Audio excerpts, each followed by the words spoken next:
Meus irmãos, nessa noite nós estamos iniciando uma pequena série de mensagens. Poderíamos chamar de uma mensagem em 2 episódios. Poderíamos chamar em pequena série de mensagens. Vamos, nessa noite de domingo, dia 4 de dezembro e dia 11 de dezembro, já começar a falar sobre o Natal. Sim, o Natal está às portas, o Natal está chegando. E aqui temos o costume, sempre que entramos no mês de dezembro, perto do Natal, de começarmos a olhar para o Natal e ver aquilo que a palavra de Deus pode nos acrescentar, nos abençoar e nos ajudar. Cada um aqui tem a sua vida, cada um tem as suas particularidades, suas deficiências, dificuldades, desejos, ansiedades. Agora vai findando o ano, um novo ano vai acontecendo, então temos novos sonhos, novos projetos de vida. E chegamos no Natal, nós temos que mais uma vez nos arremeter àquilo que foi o nascimento de Jesus, que transformou a história. Para você ter uma ideia, nós temos hoje o calendário ocidental olhando o nascimento de Jesus, o que nós chamamos de, estamos em 2022 depois de Cristo. Então, o nascimento do Messias divide a história até mesmo no calendário ocidental. Então, nesse domingo e domingo que vem, orando o Natal, eu trouxe um tema um pouco curioso, você já vai entender, e eu vou chamar essa pequena série de mensagens de "Você vê o que eu vejo?". Olhando a Bíblia, olhando os personagens da história do Natal, e a pergunta que nós vamos fazer é: você vê o que eu vejo? Quando olhamos o Natal, e tudo que o Natal engloba, será que vemos tudo o que é possível ver? Domingo que vem, já vou dar um spoiler, nós vamos olhar um dos personagens principais do nascimento de Jesus após Jesus. Jesus, ele é a pessoa principal do Natal, mas domingo que vem nós vamos olhar, por exemplo, a perspectiva da história do Natal pela história de Maria, mãe de Jesus. Se nós fôssemos pegar a história do Natal, a minha intenção é olhar qual é o impacto dessa história, desse acontecimento histórico. Deus encarnado através de uma mulher virgem vem ao mundo para pisar o nosso solo, morrer em nosso lugar, ressuscitar e nos salvar. Qual é o impacto histórico do nascimento de Jesus e tudo que envolve na vida das pessoas da história? Domingo que vem, sobre Maria. Mas hoje, eu quero falar sobre um personagem talvez que passa aí um pouco desapercebido. Ele está lá no presépio, está lá na sua casa, de alguma forma lá, com os itens natalinos, mas é praticamente um coadjuvante na história. Se o Natal fosse uma história atual do século XXI, talvez esse personagem não teria tantos seguidores no Instagram quanto Maria e quanto Jesus. Então hoje eu quero convidar você a nós olharmos a história do Natal, o impacto que ela tem, o que podemos aprender na vida de um dos personagens, e o seu nome é José, o pai adotivo de Jesus.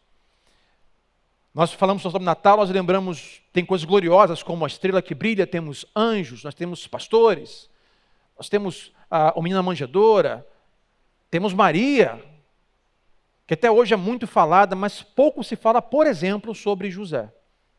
E você verá hoje que ele é um personagem fundamental para essa história. Importantíssimo e inegociável para essa história. Você vê o que eu vejo? E o tema de hoje, falando sobre José, o tema é: José, você sabia? Diga assim comigo: José, você sabia? Pastor, quer dizer isso? E eu começo e vou fazer algumas indagações, algumas interrogações ao longo da mensagem, como se estivesse começando com José. Eu começo assim: José, você sabia que o seu noivado está por um fio com Maria? José, você sabia que você vai receber uma notícia que vai mudar a sua história? José, você sabia que a mulher que está prometida para você está grávida?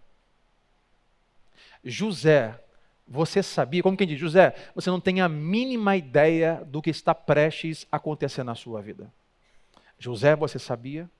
Ele diria: não, pastor, não sabia, essa para mim é nova, Maria está grávida? Rapaz, você sabia. Então hoje vamos olhar a perspectiva do Natal e da história de Jesus, o impacto da sua história na vida de José. Então, abra comigo a sua Bíblia, Mateus capítulo 1, e aí ficaremos, Mateus 1, do 18 ao 25, por enquanto, apenas o versículo 18. Mateus capítulo 1, versículo 18. A narrativa de Mateus, escrevendo a judeus, Mateus começa a narrativa do Natal dizendo assim: foi assim que nasceu Jesus Cristo. Como? Ele diz, foi assim que aconteceu. Ele continua. Ora, Maria, a sua mãe, estava prometida para se casar com José. Mas antes do casamento, porém, ainda virgem, ela engravidou pelo poder do Espírito Santo. Até aqui. E assim começa Mateus a narrar a história do nascimento de Jesus. Falei pela manhã e repito, este é um evento que foi a primeira vez que isso aconteceu, e posso dizer com certeza que foi a última vez que não vai acontecer de novo. O que, pastor? Uma mulher ficar grávida do Espírito Santo. Pastor, minha tia está grávida, foi com o Espírito Santo. Investiga direitinho lá. Vai procurar com quem ela está andando, porque isso aí não vai acontecer de novo, não. Houve um propósito específico. Deus pegou uma mulher virgem, Deus como pai biológico, e então faz que com o poder do Espírito Santo, Maria, virgem, venha ficar grávida e dar à luz. O texto bíblico de Mateus vai dizer que Maria estava prometida em casamento para José. É como se estivessem noivos o casal, só que é completamente diferente do nosso noivado ocidental. Prometido em casamento quer dizer que havia um contrato, haviam coisas assinadas, que durante um ano se cumpria esse noivado antes do casamento. Mas era um contrato já assinado, ou seja, os dois já eram praticamente casados, só não moravam juntos, nem tinham relações sexuais. Mas havia um contrato, você é dela, ela é dele. Mas pastor, esse contrato não podia se encerrar por algum motivo? Sim, poderia, por dois motivos: adultério ou morte de uma das partes.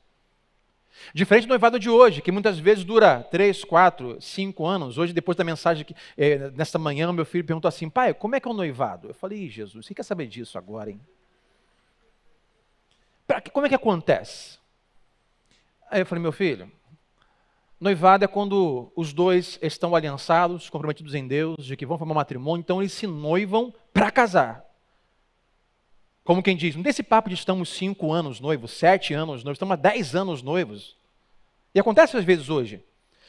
Parece que as pessoas noivam do tipo assim, vou noivar que é para não perder. Mas não é isso que é noivado. Mas noivado, ainda assim, é separável. Bom, estamos noivos 6 meses, 1 ano, mas houve alguma coisa, algum problema, não somos compatíveis, né? Lembrando que não é exame de sangue, não é doação de sangue. Nós não somos compatíveis, então nós não vamos casar. Mas aqui esse contrato de um possível ou um pseudo-noivado judaico era um contrato de 1 ano. Durante 1 ano, os dois se preparam, fazem o que tem que fazer. Os teólogos chegam a afirmar que Maria, que tem mais ou menos 15, 16 anos de idade, uma adolescente, e o noivado só pode sofrer uma ruptura, se desfazer por meio de adultério ou por meio da morte de um dos dois. E o texto que lemos, Mateus 1,18, vai dizer que assim foi só de Jesus. Maria, prometida a José, e ela foi grávida pelo poder do Espírito Santo. Só que quando lemos do 18 ao 19, por exemplo, Maria ainda não tinha conversado com José sobre o ocorrido. E permita-me, eu fiquei em casa imaginando como seria esse encontro de Maria comunicando a José o ocorrido. Então, venha comigo ao nosso século. Vamos imaginar como se fosse hoje. Quem é José? José é um jovem carpinteiro, habilidoso. Ensinou isso ao seu filho Jesus. Agora imagine, ele é um carpinteiro e vai casar. Ele está empolgado. Está terminando de fazer os móveis da cozinha, o planejado. Só conjecturando. Moisés está lá empolgado fazendo a mesa da sala. Na carpintaria montando lá o criado mudo do quarto. E ele já idealizando lá com Maria, pensou, está fazendo mais ou menos uma cozinha americana em casa. Imaginou? Como se fosse hoje. Ele é carpinteiro, está animado, fazendo os móveis da casa. Aí trabalhando, de repente, na mensagem, toca o telefone, sobe lá uma mensagem, ele olha, era Maria no zap, assim: José, preciso conversar com você. Você pode me encontrar no Starbucks do Plaza? Claro, Maria. Ele vai empolgado, ele deixa as ferramentas, toma um banho, ele vai animadaço conversar com Maria. Aí eles pedem um café, no copo está o nome dele, eles pedem, quem sabe, um bolo de banana integral. Está animado, faltam 6 meses, vamos casar, os móveis estão quase prontos, mas fala, meu amor, te amo, querida, também, amor. Mas chamei você aqui que eu quero falar uma coisa com você. Pode falar, amor, docinho. José, eu estou grávida. Imagina, fiquei até arrepiado agora. Estou grávida. Quem sabe ele segura o café ainda no alto, para a colher no bolo. Como é que é, Maria? Estou grávida, José. Ah, e tem outra coisa. Ah, tem mais? Tem, o filho não é seu. Ah, sei. Maria. O que você arrumou, Maria? Não, o filho não é seu, mas ele é do Espírito Santo. Ele diz, santo quem? Espírito Santo. Ele, tá. Ele pensa, esta mulher é mentirosa ou ela é louca? Irmãos, observe que nós estamos de um lugar muito confortável com a história do Natal. Nós conhecemos a história de trás para frente. Nós já conhecemos o Cristo ressurreto, os apóstolos. Sabemos como foi o nascimento, como foi o crescimento. Já conhecemos o Espírito Santo. Agora imagina José. O Espírito Santo naquela época ainda não havia sido derramado. Ele não sabe o que está acontecendo. Aí vem uma noiva dele prometida em casamento, com os móveis prontos, a casa pronta. Fala assim, estou grávida, não é de você, do Espírito Santo. O mundo desse homem acaba. Sim ou não, gente? Vamos ser sinceros. Esse homem perde o chão, ele não sabe o que fazer. Está o clima ali. José não sabe o que vai acontecer. Ele acordou de manhã, pela manhã, empolgado em terminar de fazer os móveis da casa, e ainda é meio-dia. E os seus planos vão pelo ralo. Mas me fala se não é assim a vida humana.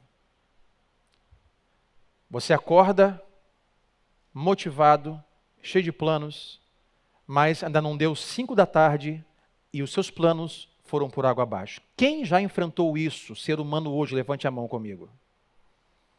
Você acordou cheio de planos, vai ser assim, Deus vai fazer isso, vou aqui, vou lá, vou comprar, vou vender, eu vou fazer. Chega, deu 5 horas e fala assim, tudo foi por água abaixo.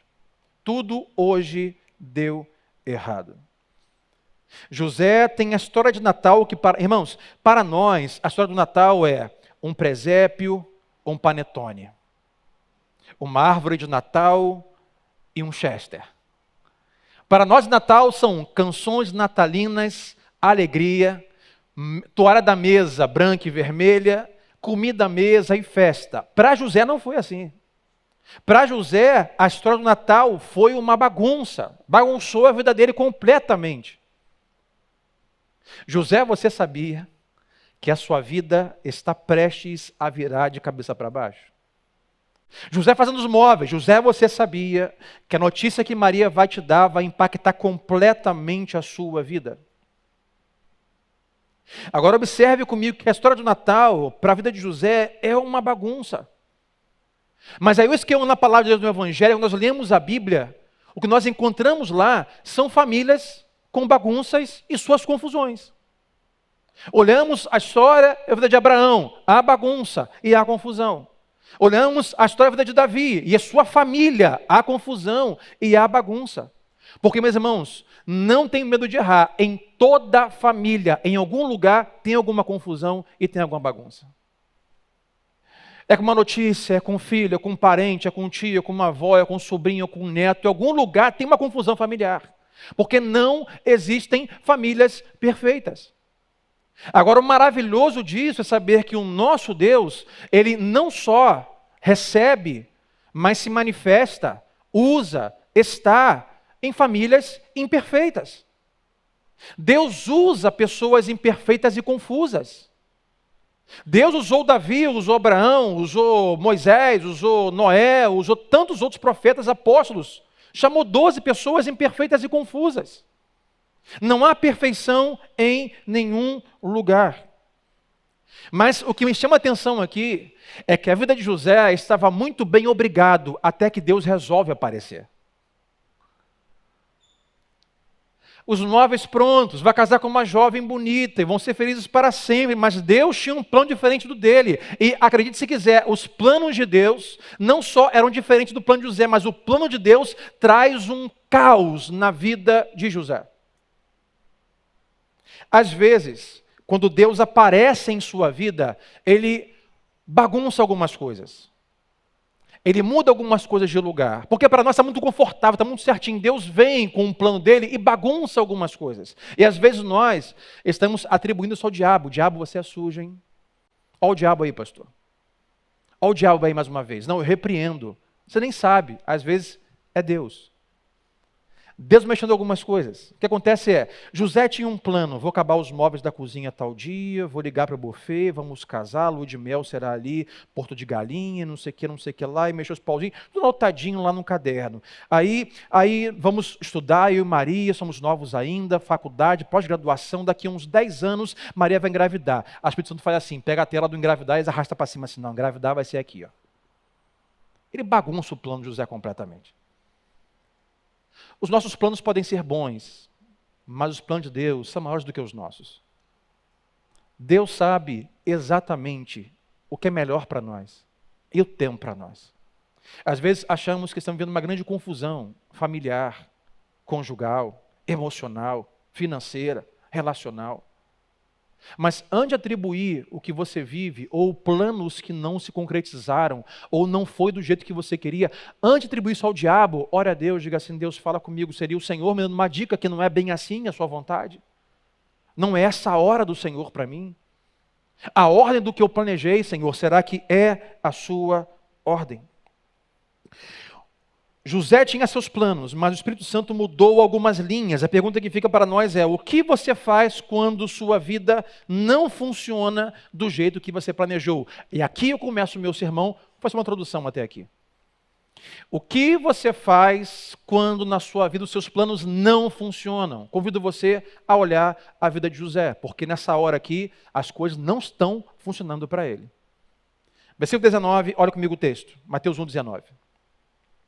José, então imagina, após a conversa na cafeteria, Maria informou a ele, e ele ficou confuso, o chão dele foi embora. Então José, seu noivo, que era um homem justo, resolveu romper a união em segredo, pois não queria envergonhá-la com uma separação pública até aqui. 3 ressalvas sobre José nesta noite. A primeira delas, o seu caráter. O comportamento de José nos fala sobre o seu caráter.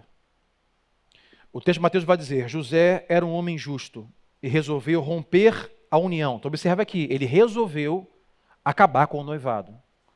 Porque o noivado judaico, um contrato judaico de noivado pode acabar por meio do adultério, que para ele, foi o que aconteceu. Ou por meio de morte.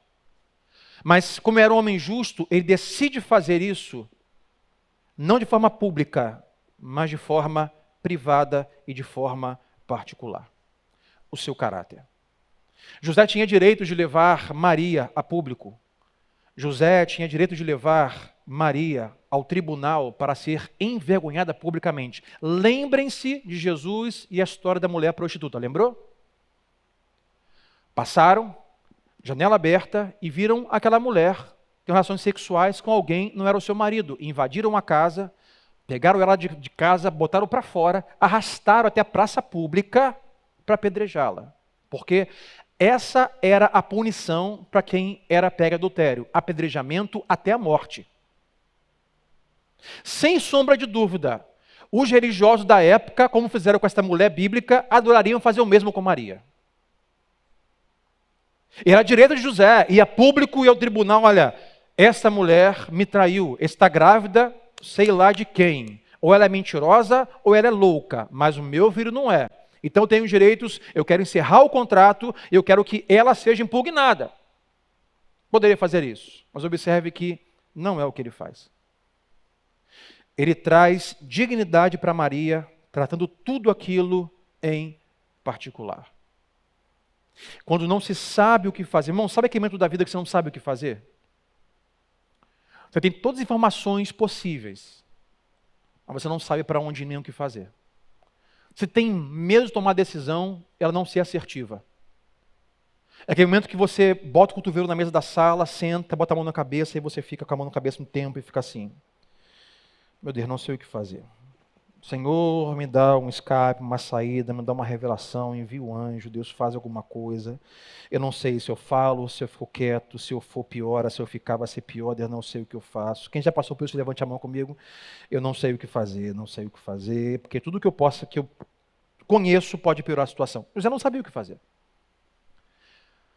Quando você não sabe o que fazer, o que você faz? José nos ensina, se apoie em seu caráter. faça o que tem que ser feito olhando princípios, valores cristãos e morais. O texto vai dizer, José era um homem justo. O justo não quer dizer que ele era impecável, que ele não falhava, que ele não pecava, que não errava. Justo quer dizer, esse homem tinha valores morais. Ele tinha uma bússola moral. Quando vinha situações difíceis, ele olhava o que era moral para a sua fé, para a sua cultura, como homem, como cidadão, como noivo moral. E o que ele faz é, embora pudesse publicamente envergonhar Maria, ele traz para o privado e decide divorciar dessa mulher em segredo. E o que ele faz é, ele coloca em xeque, coloca em jogo a sua própria reputação. Observe, meus irmãos, que hoje as pessoas não estão muito preocupadas com caráter. Estão preocupadas com reputação. As pessoas hoje não estão tão preocupadas em ser boas pessoas, mas preocupadas com o que vão dizer da minha pessoa, e não importa o que eu seja. Caráter e reputação são duas coisas diferentes. Caráter é aquilo que você faz, o seu comportamento, quando ninguém está te vendo, é de fato quem você é. Reputação é aquilo que você faz pensadamente, sabendo que as pessoas vão te ver e como você vai fazer definirá como as pessoas vão te enxergar. Não é o que você é.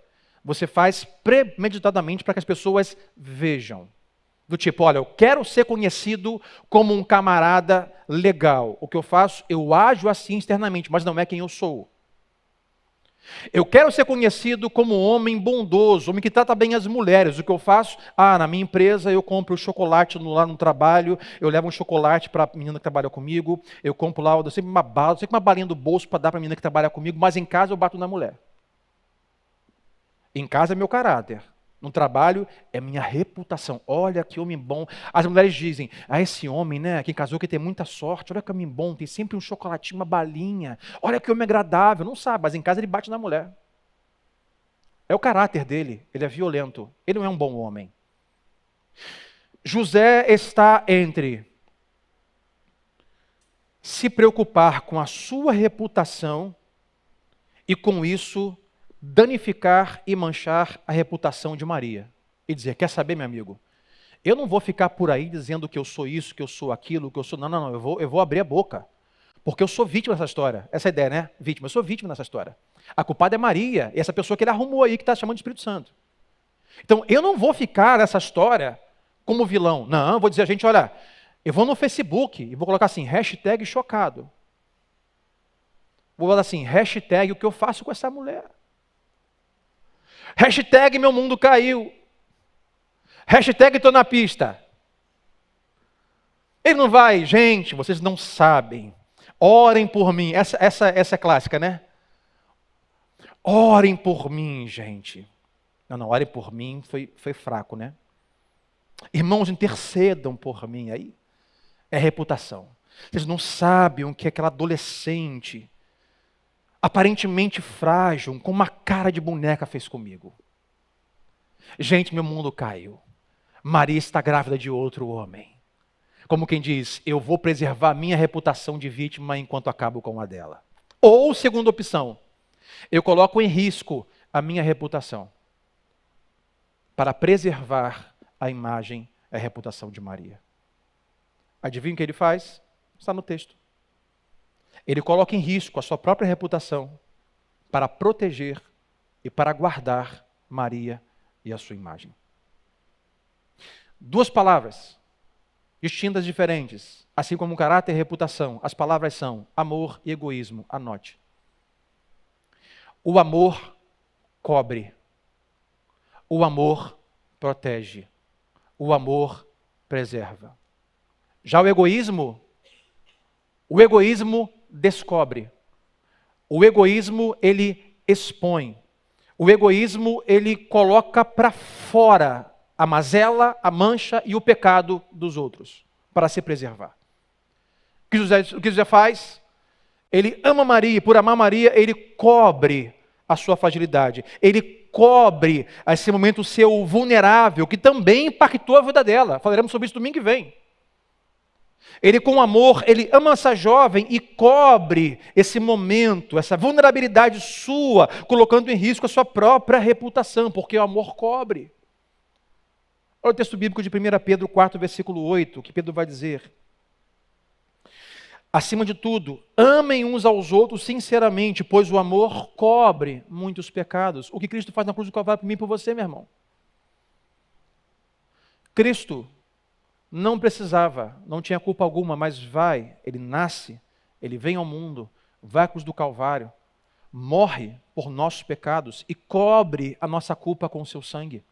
Ele cobre a nossa vulnerabilidade com sua morte e ressurreição e nos ama, e nos guarda, e nos protege da condenação do pecado, pois o salário do pecado é a morte. O salário, Maria, o salário do adultério é morte por apedrejamento, mas eu vou cobrir esse seu momento tão vulnerável, eu vou te proteger, eu vou te guardar. O caráter de José mostrou que ele era um homem confiável. Quantos aqui são casados? Levante a mão. Com cônjuge aqui ou não? Casados? Permita-me por um tempo, alguns segundos. Maridos, homens, sua mulher precisa encontrar em você um homem confiável.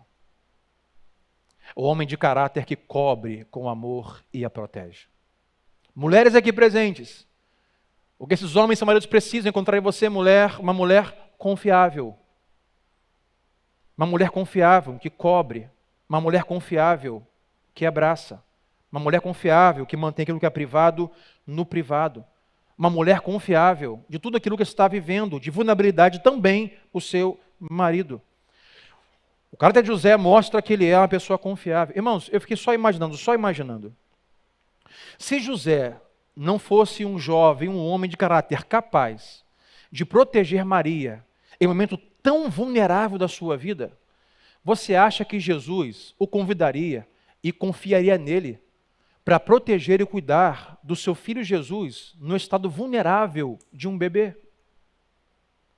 Jesus vai nascer, Herodes vai querer matá-lo.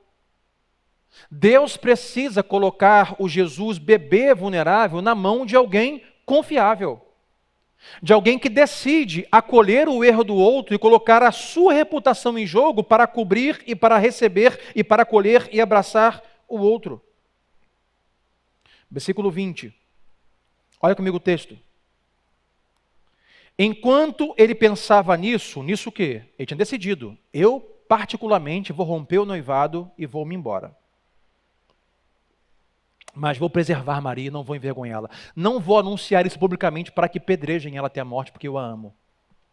Caráter.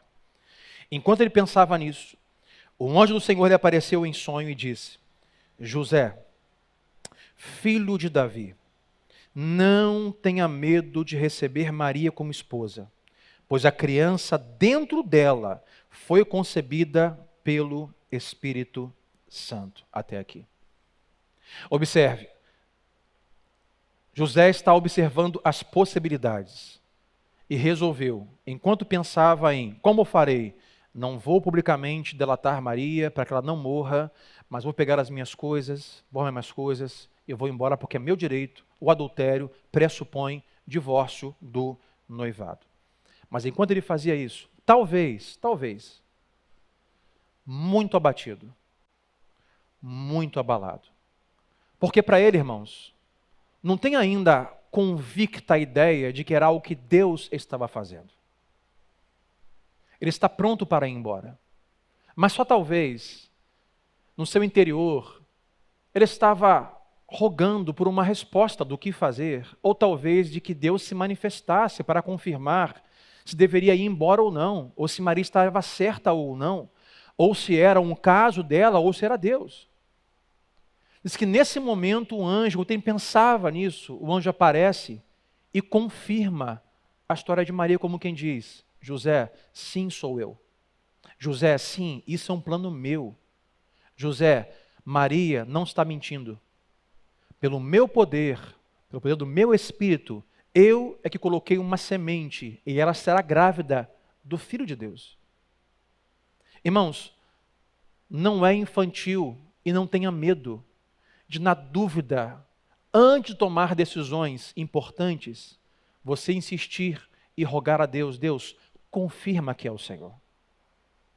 Deus me fala na tua palavra, no culto do domingo, pela manhã quando eu leio a Bíblia. Deus me traz uma pessoa que não conhece e me deu uma palavra. Deus me fala alguma coisa. Deus, confirma para mim, Senhor, que é o Senhor me levando nessa direção. Que isso que eu estou vivendo é um plano teu, porque, Senhor, para mim, isso aqui não faz parte dos meus planos. Meu chão foi embora, estou confuso. Deus, confirma que é o Senhor. Deus enviou um anjo.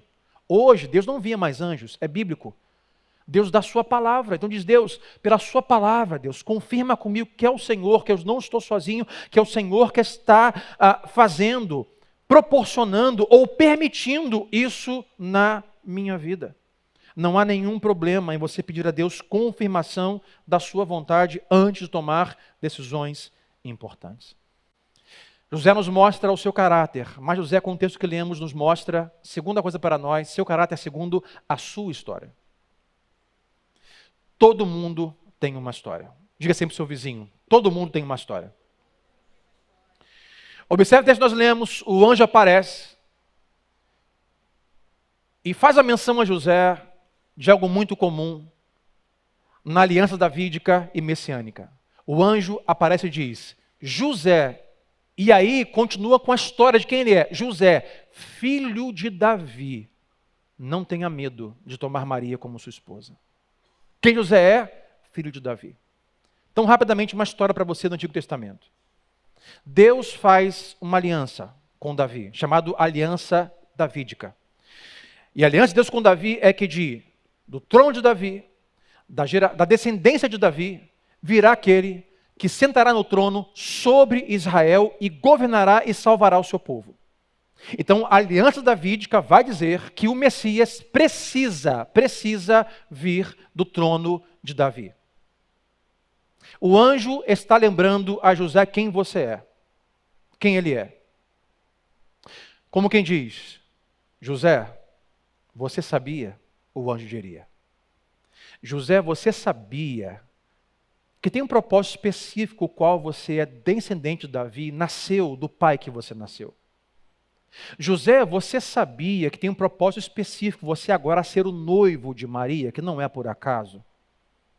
José, você sabia que tem um propósito específico na relação de você e Maria, do que Deus vai fazer através de você na história mundial e eterna. Lembra no começo? José, você sabia que o seu chão vai cair. José, você sabia que Maria está grávida. José, você sabia que vem coisa pesada por aí. Agora o anjo diz, José, você sabia que a sua história tem um propósito. José, filho de Davi. O que acontece é resumindo, meus irmãos. Embora Jesus nascesse de Maria e tivesse como pai biológico o próprio Deus, legalmente, Jesus só seria qualificado como Messias para se cumprir a profecia se ele viesse da linhagem de Davi. Portanto, José precisa adotar Jesus. Lucas vai dizer que Maria talvez venha também de uma linhagem de Davi. Não fique comigo triste de que as mulheres. Mas Jesus não poderia ser legitimado, qualificado como Messias, mesmo se Maria viesse da linhagem de Jesus. Ele precisava de um pai da linhagem de Davi. Então, por isso, José, embora não saiba, ele é fundamental para a história que qualifica Jesus como Messias. Então, olhamos o seu caráter e a sua história. Eu digo para você essa noite, você sabia que a sua história tem um propósito nessa terra? Você sabia que não foi por acaso que você está aqui nesta noite, que você vive o que você vive, teve o pai que você teve, a mãe que você teve, conheceu o que conheceu, estudou o que estudou, leu o que leu, sabe o que sabe, não é por acaso. Você sabia que a sua história Deus escreveu e ainda está escrevendo? É claro que muitas das consequências que nós temos são erros nossos, Deus não tem nada a ver com isso. Eu resolvi sair de camiseta na chuva, me molhar. Deus não tem nada a ver com isso. Eu resolvi sair de casaco de lã no verão e ficar na praia e estou com calor suando. Deus não tem nada a ver com isso. Escolhas suas, mas no âmago geral da sua vida, Deus planejou a sua existência. E Deus ainda está escrevendo a sua história. Diga assim para o seu vizinho nesta noite, você sabia que Deus ainda está escrevendo a sua história? Pastor, porque eu vivo isso? Pastor, porque eu me sinto assim? Pastor, porque eu experimentei isso? Porque eu assisti isso? Porque eu vivi isso? Tudo isso tem algum sentido. José diz o anjo: José, você sabia que você é descendente de Davi? José diria: rapaz, nem me lembrava. José, você sabia que o seu lugar é aonde você está?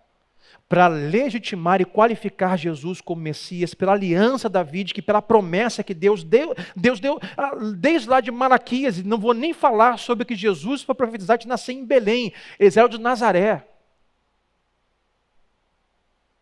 A sua história, diria o anjo José, ela é fundamental para tudo o que você está vivendo, e não é por acaso ou sem propósito que você vive esta confusão na sua vida, mas Deus está no controle. Versículo 21 em diante. O anjo então diz assim para ele em sonho: olha, ela terá um filho, e você lhe dará o nome de Jesus. Observe, não é uma opinião, é uma ordem. Você lhe dará o nome de Jesus, pois ele salvará o seu povo dos seus pecados. 22.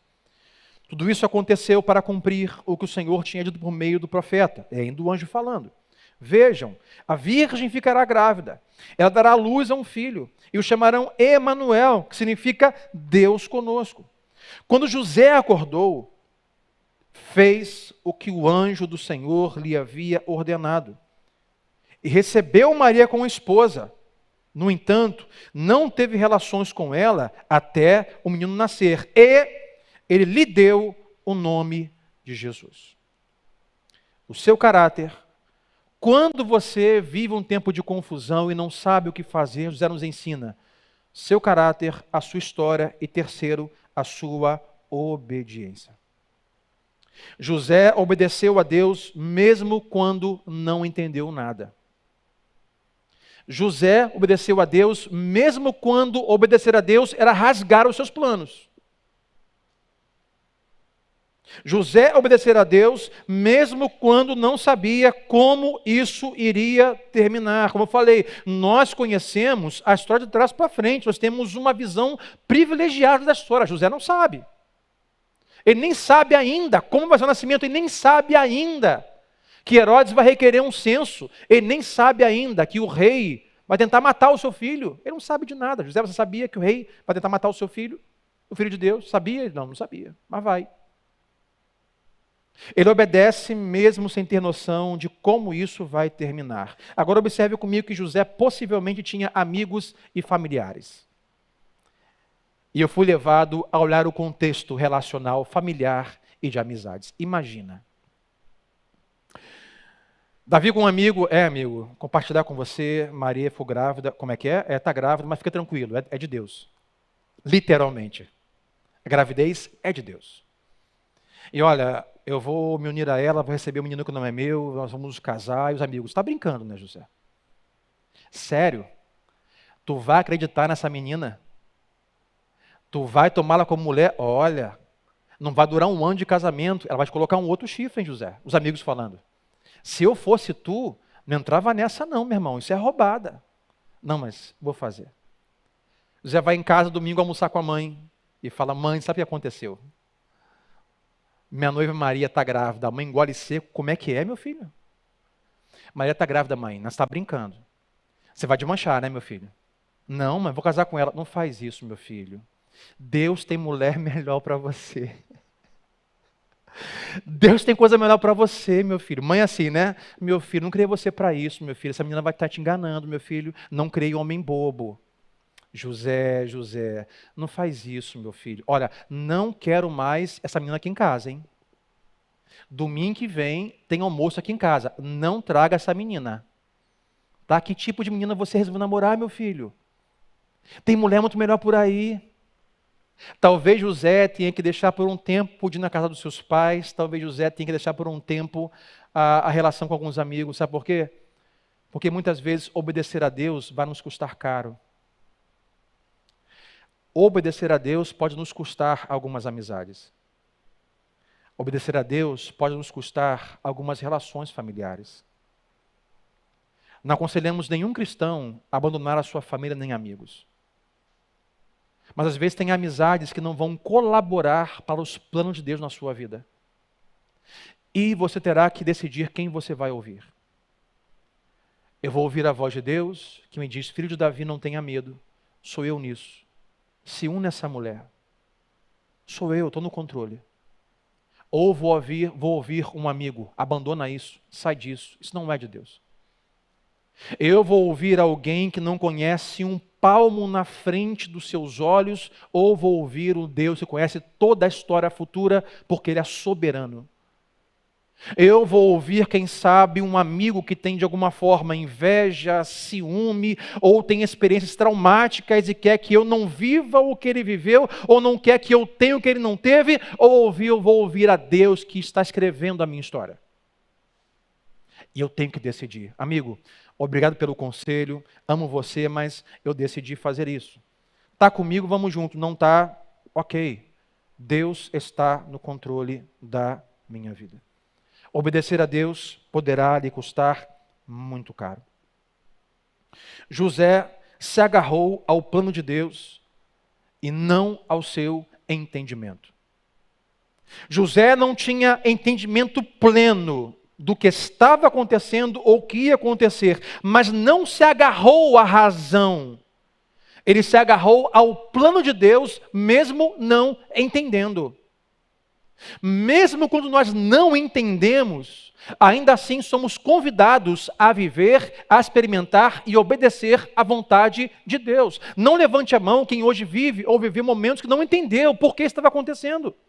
O que eu fiz de errado?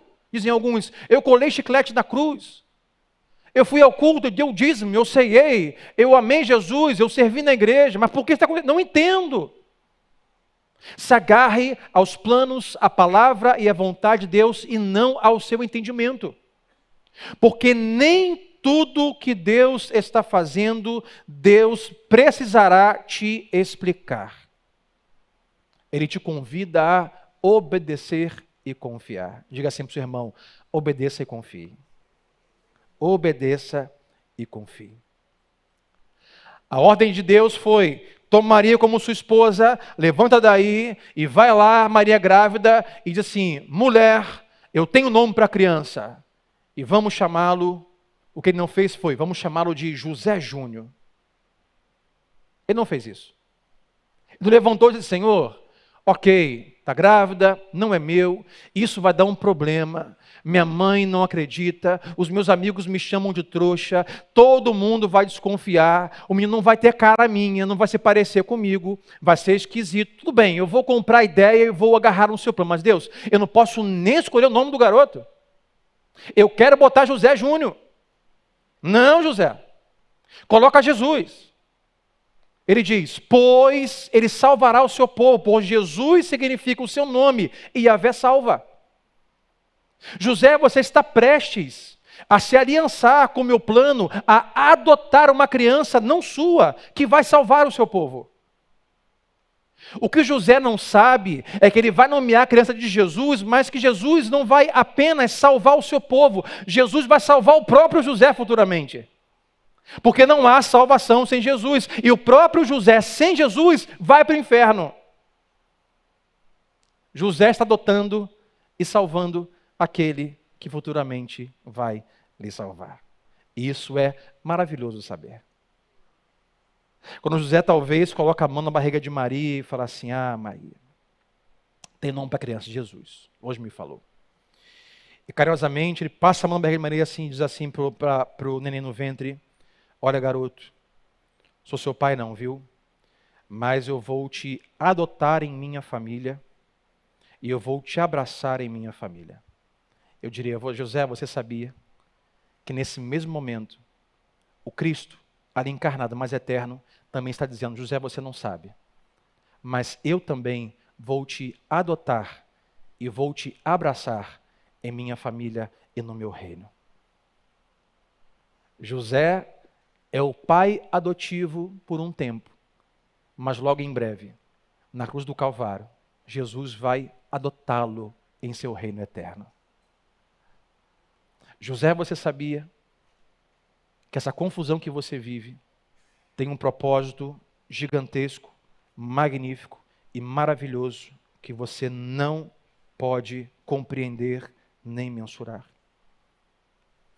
Eu termino dizendo, Jesus viveu por um tempo aqui na terra, sendo adotado e abraçado em uma família, para que eu e você fôssemos adotados por Deus, para então viver com Ele, não por um tempo, mas para sempre. Jesus é por um tempo adotado, para na cruz do Calvário nos adotar em seu sangue. José, você sabia, no começo, que Maria está te escondendo alguma coisa. Mas eu termino dizendo, José, você sabia que o que Deus está fazendo na sua história é grandioso demais? José, você sabia que mesmo sem entender, se você se agarrar a esse plano, se você obedecer a Deus, você vai participar do maior projeto da história mundial e eterna? José, você sabia da grandiosidade que é adotar esta criança, participar desse projeto e qualificá-la para ser o Messias? José, você sabia que você está agora adotando alguém que na frente vai adotar você e vai te abraçar para sempre, eternamente? José, você sabia que não é comparado o tempo que você abraçará esse menino, por quem sabe 14, 15 anos, 30 anos, comparado ao que ele fará na cruz por você eternamente? José, você sabia que os planos de Deus são muito maiores do que os nossos? José, você sabia? Paulo, você sabia? Marcos, você sabia? Adriana, William, Carla, vocês sabiam? Felipe, Cristiano, Alda, você sabia? Wanda, você sabia? Fagner, Keller, você sabia? Que os planos de Deus são infinitamente maiores do que os nossos. Você sabia que nada foge do controle de Deus? Você sabia que há um propósito em tudo o que Deus faz ou permite na sua vida? José nos mostra que, embora haja confusão e bagunça em alguma área da vida, que Deus nos testa, que Deus coloca à prova o nosso caráter e quer confiar em nós e nos convida a obedecer, mesmo quando nós não entendemos. Então, se já vem chegando o Natal, nesta noite, pega essa história, traga à sua mente tudo que você já enfrentou e enfrenta hoje e coloque em Deus os seus braços, se agarre a Jesus e a ver salva ao Salvador, aquele que um dia foi adotado para nos adotar e nos salvar. Aquele que salva histórias, que salva casamento, que salva mentes, que salva coração, que salva a vida inteira de um indivíduo. Então hoje se agarre esta palavra. Para nós terminarmos e orarmos, aquilo que vamos reger hoje em oração e também os pequenos grupos esta semana, 3 coisas para refletir e praticar. Se preocupe mais com o seu caráter do que com a sua reputação. Em um mundo onde todo mundo está preocupado com a reputação, se preocupe com o seu caráter. Não faça aquilo que ficará bem visto, faça pela palavra aquilo que deve ser feito. Segundo, Deus pode usar você apesar da confusão que seja a sua vida. Pastor, minha vida é uma bagunça, minha vida é uma confusão, as minhas emoções estão bagunçadas, a minha família está um caos, a bagunça e confusão em minha mente, a minha alma e meu lar. Ainda assim, Deus pode fazer grandes coisas e usar você poderosamente. Pessoas perfeitas não fazem parte da história de Deus. Não há ninguém perfeito. Terceiro, obedeça a palavra de Deus, mesmo quando você ainda não entende. Busque em Deus confirmação. Busque em Deus uma palavra que direciona.